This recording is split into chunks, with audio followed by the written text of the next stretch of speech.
this is Dr. Lou Sella, Doctor of Sport and Performance Psychology. Just made a video about what Air Force is doing through their 7 games of the 2024 season. Now we're going to do Army. I wasn't really planning on doing this video, but I said, what the heck, why not? So Army's run 433 gradable plays during this 7-0 run. Number 1 play, surprise, surprise, zone dive. 104 times, running it 15 times a game. Right on par with Air Force. Obviously, this proves through numbers, because numbers don't care about anybody's feelings, that zone dive is the base of the offense, and you utilize zone dive to set up everything else. Number 2 is follow, which is simply a tag off the zone dive. They've run it 58 times, 8 times a game. They are running a decent portion of it out of the shotgun, but they're using mixed methods to do it. But they're running follow 8 times a game. But the thing about follow, it's inexpensive because it's the same as zone dive, except the B-back basically kicks number 1, and if number 1 disappears, he leads, and the quarterback follows the B-back. So other than that, 9 people have the same job. Number 3, Midline Triple Option. They've run it 36 times, 5 times a game. Air Force is at 8 times. They're at 5 times. The reason why we're here is Triple Option. The method to how you utilize it has changed. When I used to do these data breakdowns, when Paul Johnson was coaching 10 years ago, it was totally different.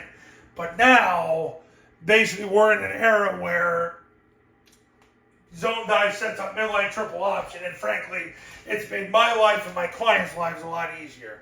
Kick is number 4. They're running it 4 times a game.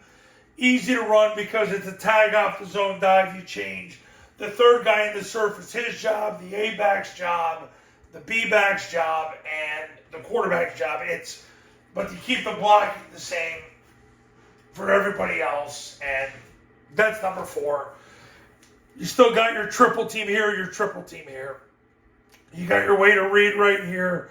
The way to evade, rocket toss. I just went through this in the Air Force film, and actually I was caught a little off guard. Rocket toss, both Air Force and Army are both around 3 times a game with rocket toss right now. So we've got to see how that goes the rest of the season, but they're running it a little bit less than they have in the past, both Army and Air Force.